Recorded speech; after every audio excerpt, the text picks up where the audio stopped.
migración no es como la pintan, no es bienvenida tácita ni está escrita. Es una lucha por respirar, es un camino en incógnita. La migración no es como la pintan, no es bienvenida tácita ni está escrita. Es una lucha por respirar, es un camino en incógnita.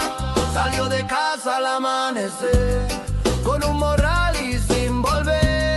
Buscó trabajo en otro sol, le respondieron con control. Durmió en la calle de un país que prometía ser feliz. Le hablaron raro, le tiró el pan, le hablaron bajo, le trataron mal. La migración no es como la pintan, no es bienvenida tácita ni está escrita. Es una lucha por respirar, es un camino. Bienvenidos y bienvenidas a un nuevo episodio de La migración no es como la pintan. Un espacio donde queremos explorar todas y las verdaderas historias detrás de la migración y todos sus desafíos. Hoy tenemos a una persona muy especial y queremos hablar sobre lo que ha pasado durante las primeras semanas del mandato de Donald Trump, en donde su administración implementó unas políticas nefastas de deportación acelerada que se caracterizaron por un enfoque violento, punitivo y dejando a miles de migrantes en situación de vulnerabilidad. El Departamento de Seguridad Nacional ha registrado que miles de colombianos se encuentran actualmente en situaciones difíciles en Estados Unidos. Cancillería asegura que hay cerca de 33,000 colombianos y colombianas enfrentando órdenes de deportación.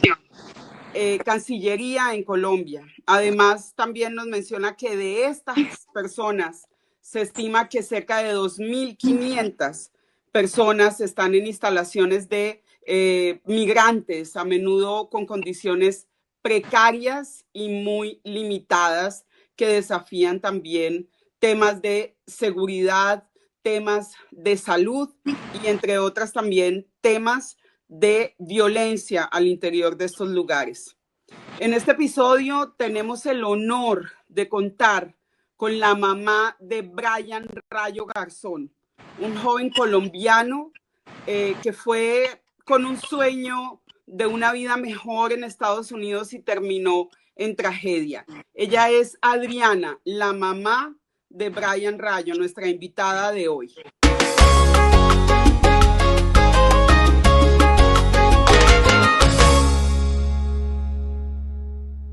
Buenas tardes, Adriana, un saludo en primer lugar. Quiero manifestarte mi sentimiento de condolencia por lo que ha pasado con Brian. Brian dejó su hogar con la esperanza de construir un futuro próspero, pero lamentablemente en su viaje culminó de una manera inesperada y desgarradora, porque en marzo murió bajo la custodia del ICE, el Servicio de Inmigración y Control de Aduanas de Estados Unidos, generando por supuesto una ola de indignación, de dolor, no solo en la familia, sino también en toda la comunidad migrante en Estados Unidos. Cuéntanos un poco, Adriana, hoy que compartes esta historia, cuéntanos un poco de cuáles eran los sueños y aspiraciones de Brian cuando dejó Colombia y qué esperabas tú como madre al ver que se tomaba esta decisión tan difícil. Era el deseo de tener tener una vida más digna, por decirlo de alguna manera, porque pues en Colombia algunas personas las oportunidades no son las mismas y algunos tenemos oportunidades de tener un techo propio, otros no, y uno, entre todos los sueños de mi hijo era ese, era que tuviéramos un techo propio, en especial yo. Él se afanaba mucho por mí. ¿Cómo fue esa travesía de Brian para llegar a Estados Unidos, Adriana? Nosotros viajamos del aeropuerto El Dorado hasta Cancún, y en Cancún teníamos los vuelos comprados para Tijuana. Entonces nos devolvieron en el aeropuerto de Cancún y no nos dejaron subir al vuelo. Entonces mi hijo decide viajar por tierra. En esos buses se suben a quitarle la plata a uno, le dicen que lo van a deportar, le siembran terror. ¿Ustedes, Adriana, tenían algún contacto o iban simplemente siguiendo el camino de muchos migrantes como lo hacen frecuentemente? Sí, nosotros veníamos solos. Sí, pues acá habían amistades, pero amistades lejanas que de pronto le decían a uno como qué hacer cuando llegara, pero como tal, así no, veníamos solitos nosotros. Ustedes llegan a Estados Unidos después de esta travesía, Adriana, ¿y qué sucede? ¿Qué es lo primero que ustedes hacen? Nosotros entramos ahí ya al muro, como llamamos, nos entregamos ahí nos ataja migración de acá a Estados Unidos y nos dividen, ¿no? ¿Podían No, tener contacto nuevamente con sus familiares o no tenían contacto? no, en el momento en que nos recogen a todos. Todos nos subimos en una patrulla, nos llevan a un sitio que es como centros de concentración donde llevan a todos ahí y ahí es donde nos dividen. Entonces mi hijo, pues por obvias razones era hombre, pues lo llevaron para donde están los hombres. A una de mis hijas, la de 20 años, a ella sí la sacaron aparte y a ella la llevaron para otro lado. A mi hija, la que tiene mi nieta, y a mí nos dejaron en el mismo sitio, pero los procesos eran aparte, ¿sí? Ella la procesaron aparte, a mí me procesaron aparte, a mi hijo también y a mi otra hija también, son procesos aparte. O sea, no había un proceso definitivamente unificado de la Unificado no, familia en el solo que todos se pudieran decir, por ejemplo, por qué habían migrado hacia los Estados Unidos. no, ahí pues, ahí no lo dejan a uno hablar nada, o sea, a uno ahí solo le preguntan, el oficial le dice a uno, contesta sí, contesta no y ya. ¿Quedan ustedes retenidos y retenidas, Adriana, en este centro? ¿Por cuánto tiempo? Mi hija con mi nieta duraron un día, o sea, nosotros nos entregamos a la madrugada y ella salió al otro día, a las 6 de la mañana, o sea, duró más o menos 24 horas. Yo salí al siguiente día, o sea, yo duré 48 horas, porque me procesaron en otro lado. Mi hija, la de 20 años, duró 5 días, allá la llevaron hasta Texas. De ella también supimos, o sea, ella se la llevaron y pues uno ahí queda incomunicado y toca esperar que ellos se comuniquen. Y mi hijo... Pero ustedes iban con celulares y los celulares se los retuvieron. Todo como si usted estuviera, pues como uno está entrando irregular, eso es un delito. Entonces uno entra bajo la custodia de ellos y a uno lo incomunican, le quitan celular, todo. Él sí fue el que más duró, él duró 3 meses, él salió en marzo del 2024. ¿Alguna razón que se sepa de por qué duró tanto tiempo y ustedes no? Pues siempre se decía que pues uno entra con niños, por los niños no lo dejan tanto tiempo a uno, ¿sí? Por llevar menores de edad no lo dejan a uno tanto tiempo. Y mi hijo, pues el oficial que tomó el caso de mi hijo sí era como más bien como difícil. Entonces, por eso se demoró entonces 3 meses, por el criterio personal de marzo. Sí, o sea, de un oficial. De pronto si a uno le tocó un oficial que es xenofóbico, pues si mi hijita, dele gracias si entra o lo devuelve. Si él quiere lo devuelve. Cosas así, ¿sí me entiende? Como hay oficiales que son más personas, son más, bueno, como todo, ¿no? Adriana, una vez sale Brian después de 3 meses de haber estado recluido, prácticamente retenido, también de manera irregular, porque es que migrar no es un crimen, pero estuvo retenido durante esos 3 meses. ¿Qué sale a hacer Brian? Bueno, él sale el 8 de marzo y pues como todos saben, acá es muy difícil uno poder trabajar sin documentación, porque pues uno es ilegal, ¿no? Nosotros llegamos a Estados Unidos en el 2023. El 2023, ok. Y él sale en marzo del 2024. Ok, Y él ya fallece pues este año, ¿no? sí. Entonces en ese momento, pues uno siempre busca son trabajos como, por decir algo, lo llaman a uno, mire, es que este conjunto de apartamentos están para arrendar, entonces necesitan que les hagan aseo, que los laven, que sí. Entonces esos son los trabajos que a veces uno coge, porque pues uno no puede optar por un trabajo estable porque no tiene la documentación, entonces O no sea, puede. ustedes salen de estos centros y además salen sin permiso de trabajo. No, sí, ellos, o sea, uno no sale con permiso de trabajo a menos de que le hayan hecho todo el proceso adentro, porque supuestamente hay personas a las que todo el proceso se lo hacen adentro, el asilo. Ustedes fueron solicitando asilo, Adriana. Asilo, sí, ¿Y sí. por qué razones fueron solicitando asilo, Adriana? Yo ignoro muchas cosas de ese caso porque él no me contó muy a fondo ese problema. Lo que sí sé es que en los meses que duró, él tuvo un proceso de miedo creíble, ¿sí? Que es donde le hacen Sí. una entrevista y él la pasó, a él le dieron positivo. Pero él sale entonces, habiendo pasado la entrevista de miedo creíble, que básicamente la entrevista de miedo creíble depende también de los oficiales de migración que los entrevisten, pero Es si difícil. tienen un caso concreto de verdad que cumpla con los requisitos de asilo, que cumpla con los requisitos de solicitud de refugio o de protección Es que, humanitaria. es que Él inclusive obtuvo entonces una aprobación de su entrevista de miedo creíble. se puede decir que sí porque el caso de mi hijo era algo complejo. Él sale y él le dan o sea, él le hacen su corte adentro, ¿sí? Le hacen lo de miedo creíble. Como sale positivo, cuando sale positivo, ellos le dan la libertad como condicional. Mi hijo sale con un dispositivo en el pie, ¿sí? A él le dan una corte para el 12 de junio, si no me equivoco. Entonces, pues todavía estaba muy manicruzado y a él le tocaba esa corte, le tocaba hasta San Diego, California. Entonces él tenía que trasladarse allá. Y pues en esos días que él tenía que ir a la corte, no hubieron los medios económicos para que él viajara.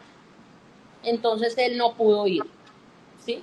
Como no pudo ir, hasta donde tengo entendido, el juez da deportación por ausencia, ¿sí?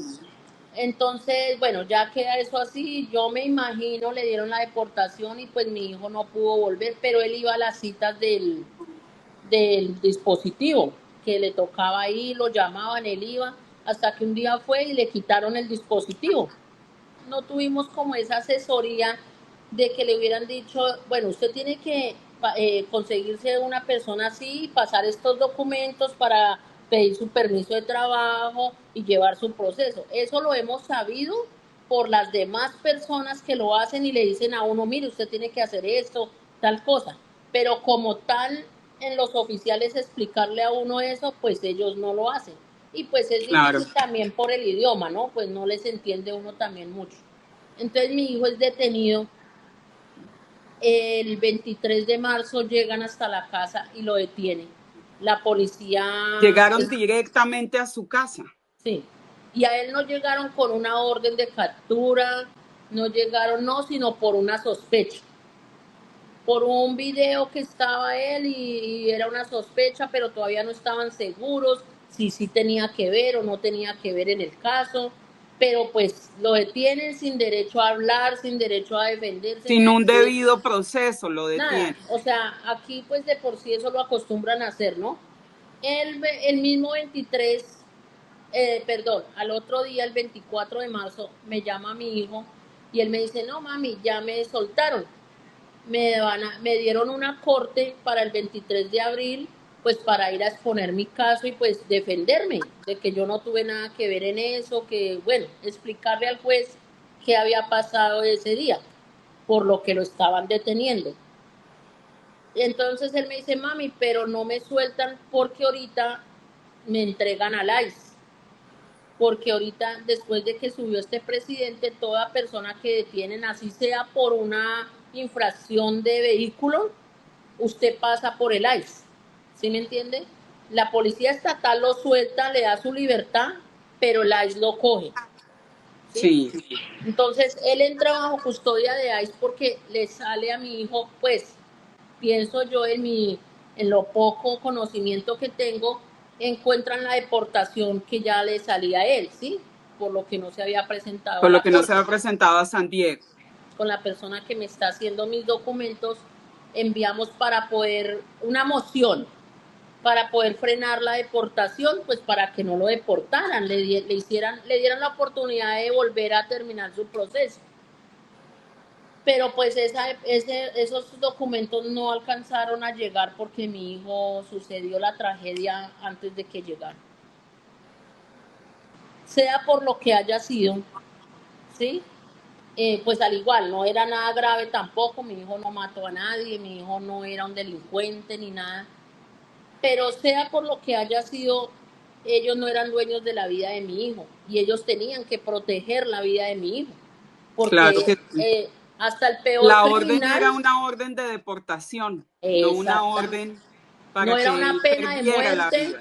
no era una pena de muerte, era una deportación. Entonces, sencillamente, ¿por qué no lo mandaron de una vez para su país?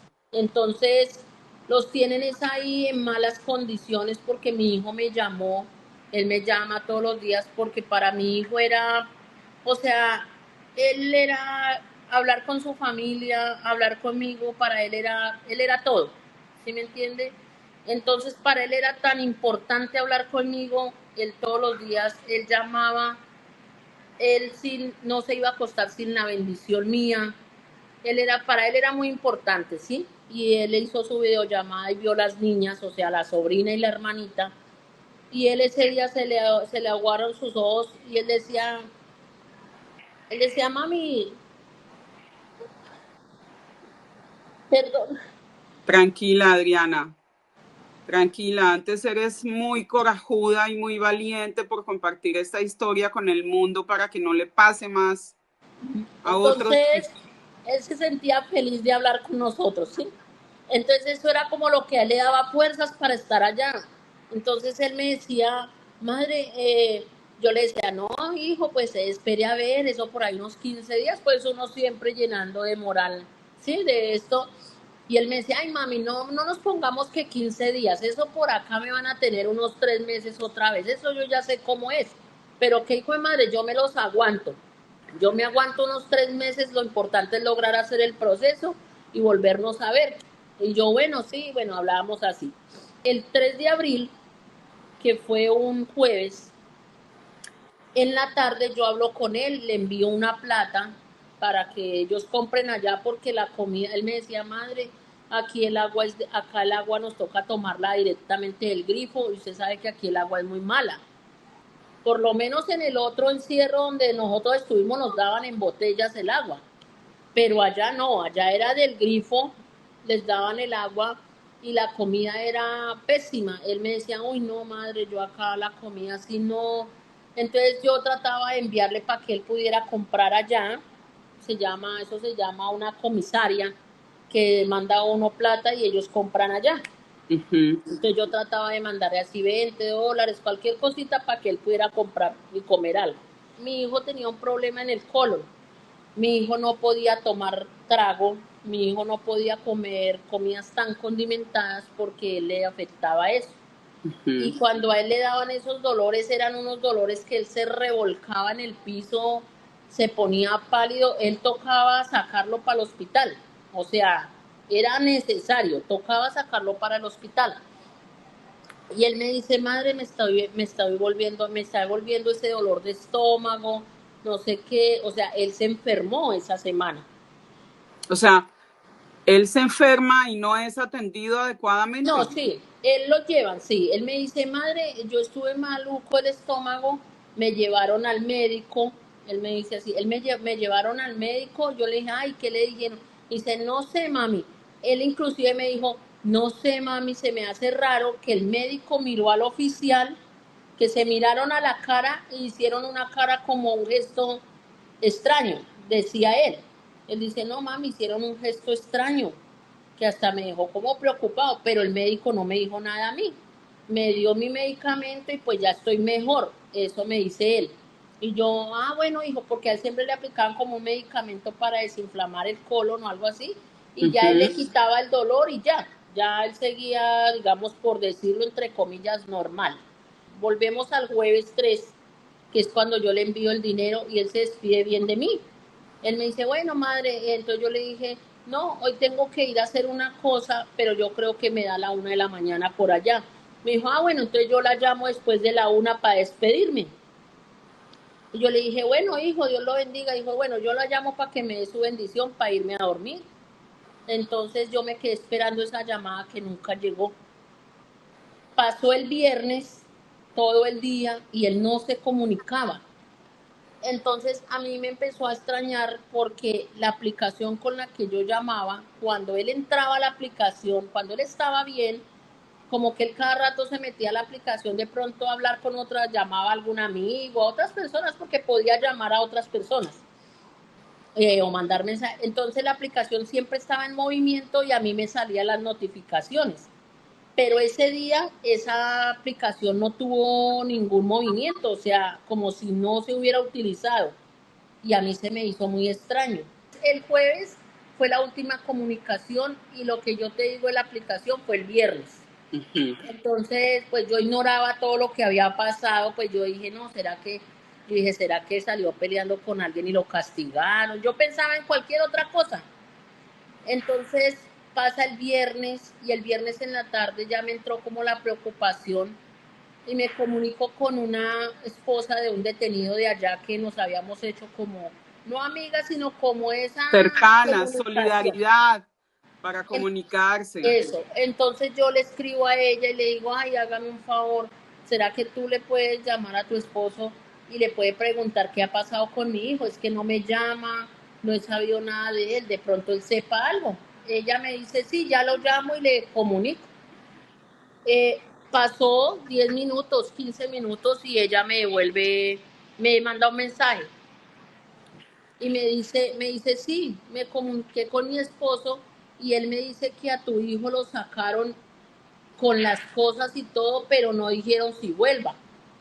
Y yo entre mí, yo dije, ¿qué pasó? Pero pues yo pensé en un traslado, pero entonces ella sí me dijo que tu hijo salió muy mal, o sea, como enfermo, que tu hijo iba mal y lo sacaron, pero que no se volvió a saber nada de él.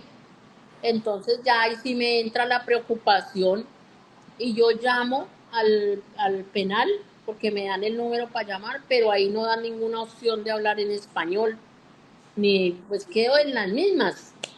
Yo dije, no, pues tocará esperar que se comunique porque tan raro. De pronto se enfermó, está en el hospital. Yo guardaba yo todo me imaginaba menos lo que sucedió. El lunes a las 11 de la noche más o menos, bueno, algo así, después de las 9 10 de la noche, yo recibo una llamada de allá. Bueno, yo veo el número y yo me alegré, yo dije, ay, llamó mi hijo, bueno, algo ya tengo de razón. Y me llama, es como una oficial. Entonces ella me dice, ah, bueno, le estaba comentando, me llama así, y entonces me dice, no, va a ser trasladado a San Luis porque tu hijo fue encontrado en la celda inconsciente y así me lo dijo, posiblemente muera mañana. O sea, yo quedé, no pude llorar, no pude gritar, o sea, quedé como de que esta señora, ¿qué es lo que me está diciendo? ¿Sí? Yo, pero ¿por qué? Yo lo único que le dije, ¿cómo así? Inconsciente, ¿por qué? ¿Qué pasó? Y ella me dice, no, él intentó quitarse la vida. Y yo, ¿cómo así? Y yo le dije, no, pero ¿cómo así que quitarse la vida? No entiendo. Entonces me dice, no, yo no sé más. Lo único que sé es que tu hijo fue encontrado inconsciente y él va a ser trasladado a las 3 de la mañana en un helicóptero para San Luis. Y yo le dije, bueno, ¿y cómo se quitó la vida? Lo único que le pregunté, su merced sabe cómo se quitó la vida, o sea, cómo... Y me dice que ahorcado, o sea, que fue con una sábana, algo así, mediante. ¿A ti te entregaron el cuerpo de tu hijo entonces, Adriana? No, entonces, bueno, lo trasladan al hospital y me dicen que vaya. Entonces nos dicen, el médico me dice que si me puedo quedar en el hospital porque le van a hacer un examen neurológico para saber el estado verdadero de mi hijo y bueno, para darme. Entonces que posiblemente yo tenía que tomar decisiones, entonces que yo tenía que estar ahí. ¿Tú pudiste ver a tu hijo? Sí, sí, sí. Después de eso, inclusive entonces me dejan entrar a verlo, él está en cuidados intensivos, me dejan entrar a verlo, yo lo primero que hago es revisarlo, yo lo miro si tiene golpes y cualquier cosa. Bueno, golpes no tenía, porque no tenía para qué voy a hablar, yo le miré bien, pues no se le veían golpes, pero si él se ahorcó, él tenía que haber tenido algo en el cuello Una que marca, sí, claro. una marca. Pero entonces él tenía colocado un cuello como ortopédico y eso no me dejaba pues ver bien. En una de las manos, en la mano izquierda, él tenía las marcas que uno tiene en la palma de la mano, las líneas, él las tenía reteñidas con esfero. Eso me dejaba mucho que pensar. Yo decía, mi hijo estaba como ansioso, como para haberse rayado las manos así. No me falló mi instinto porque, bueno, él lo dejan ahí, el médico sale a las 2 de la tarde y nos dice que él no tiene actividad cerebral. O sea, que él ya, o sea, él estaba vivo, era por la máquina que lo estaba respirando, pero que él ya no tenía actividad cerebral. Le funcionaba su corazón sí latía, pero él la respiración no, su cerebro estaba muerto. Él podía fallecer en las horas posteriores, por decirlo de alguna manera. Entonces ya llegan unas entidades de, perdón, de donación de órganos para que yo donara los órganos de mi hijo. Entonces, pues yo los doné porque en vida siempre hablábamos de eso y siempre hablábamos que si algo nos pasaba, que los órganos fueran donados. Mi hijo decía, uno ya después de muerto, pues ya qué. Y si le sirven a otra persona, pues él pensaba así. Entonces yo hablé sino que ellos mantenían ahí muy pendientes de mí, pero por eso. O sea, yo sentí que ellos estaban ahí, pero era, bueno, si los va Pendiente a de los donar, órganos.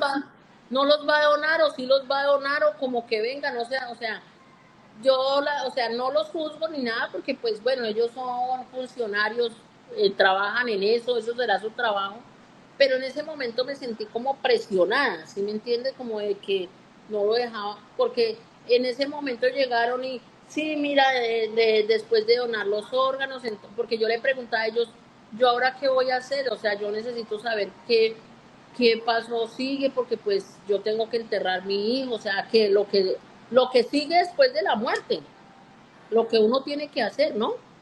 Y ellos me decían, sí, ya después la orientaremos para lo de los fúnebres, pero ellos eran con el cuento de lo de donación de órganos. Bueno, al igual yo, esa era mi decisión y no me pesa porque mi hijo salvó 5 vidas en este país. Ellos no tuvieron la empatía de decir, bueno, esta señora donaron los órganos, vamos a guiarla, aunque sea guiarla, donde puede hacer lo fúnebre y todo eso, como el acompañamiento, ¿sí? Porque es muy diferente en Colombia, donde es mi país, donde yo sé cómo tengo que ir a una funeraria, el proceso, a un país donde yo ni siquiera el idioma lo puedo entender bien. Claro. Yo llamé en esos días posteriores al fallecimiento de mi hijo y hablé con unos detenidos de allá y uno de ellos me decía, me llamó, yo inclusive tengo la grabación, y me llamó y me dijo, aquí las cosas andan mal, muy mal, aquí no nos están tratando bien. Mi hijo no llamó esa noche porque mi hijo la pasó enfermo toda la noche, quejándose y vomitando. Los compañeros de él golpeaban a la puerta, él me decía, nosotros golpeamos a la puerta para que vinieran los oficiales porque lo escuchábamos quejarse y vomitar, pero ellos no vinieron nunca. Llegaron hasta el otro día. A ver, no. Llegaron hasta el otro día. O sea, lo dejaron que se quejara, que sin saber qué le estaba Sin ningún pasando. tipo de atención y sin saber qué le estaba pasando, a Y sabiendas de que lo habían llevado al médico el día anterior. exactamente. Entonces el detenido, el recluso que me llamó, me dice, no, hasta la mañana llegaron, lo sacaron en una camilla, iba o sea, como que iba mal, pero no sé si era que él me dice, desde ahí no lo volvimos a ver. Lo que sabemos es que lo aislaron. A él lo aíslan en una celda que cuenta otro detenido. Dice, en esa celda le dan ganas de quitarse la vida hasta el más berraco. Van y lo tiran como un perro y lo aíslan de la familia. ¿Por qué? ¿Por qué lo aislaron de la familia? O sea, ¿qué No querían? había, definitivamente en todo lo que has contado en este episodio de la migración, no es como la pintan. Hay muchas cuestiones que definitivamente dan a entender que no se siguió el proceso como debía ser para Ellos atender a dicen, Brian. que si en el hicieron que siguieron el protocolo, claro, pues obviamente lo Pero es un encontraron. protocolo con muchas irregularidades, por lo que tú nos Exactamente. estás contando. Por Porque eso, Adriana, yo quiero insistirte y un poco ya para finalizar, ¿qué acciones has tomado? ¿Has tenido la posibilidad de tomar acciones para honrar la pues memoria de tu hijo, ya, para obtener justicia? ya hay un abogado que me lo ayudaron, una fundación me ayudó y es el abogado al que yo le firmé el poder y él es el que está encargado y él me dijo que él tenía que solicitar todas las historias clínicas de Brian porque O antes de sea, a ti Brian, no te entregaron ninguna historia clínica. no. A mí no me entregaron historia clínica hasta hace 20 días, un mes me llegó el acta de función y ahí solo dice que murió por estrangulamiento, suicidio, nada más.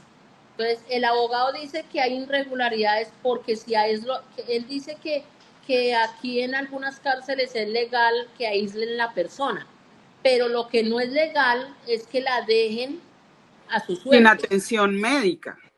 Entonces, A él, sabiendas de que él acababa de ir al médico, sin atención exactamente, médica. y a él le dieron una cita con el psicólogo y se la cancelaron.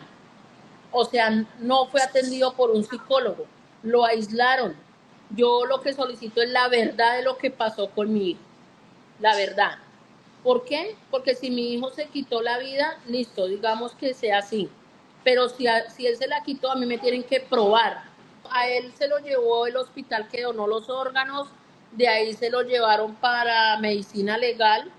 Ignoro cómo será el procedimiento. El caso fue que ninguna de las entidades, ni la cárcel, ni nadie fue capaz de decir, venga, vamos cómo hacer, o sea, aunque sea la velación de su hijo, nada.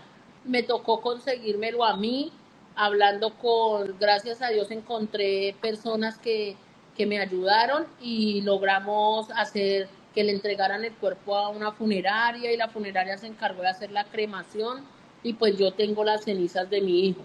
Para terminar, solamente quiero hacerte una pregunta, Adriana. De manera muy breve, cuéntanos qué consejos le das a las familias que en Colombia están empezando a emigrar a Estados Unidos y que atraviesan situaciones similares en las que tienen a sus familiares en estos momentos secuestrados, porque no podemos llamarlo de otra forma, secuestrados por el ICE. ¿Qué consejo le das? Pues la verdad, las personas que están ya aquí y que están en una situación como la que pasó mi hijo, que ya está detenido, ya está en esa situación, yo pienso que todo depende de los casos, todos los casos son diferentes, pero si la verdad ven que su caso es algo que es prácticamente que imposible, porque ya después de haber una orden de deportación o algo, eso ya es muy difícil que a uno, yo pienso que lo mejor que uno puede hacer es solicitar que lo devuelvan a su país antes de que aquí le terminen con la vida a uno. Eso es uno. Y lo otro, que su familia esté pendiente, o sea, muy pendiente de esa persona, porque la verdad, aquí no, el caso de mi hijo no es, o sea, eso ya ha pasado, pero en otras ocasiones han intentado hacer lo mismo, suicidarse en algunos muchachos, pero ha llegado o sea, el oficial ha llegado a tiempo y lo ha impedido, lo que no pasó con mi hijo.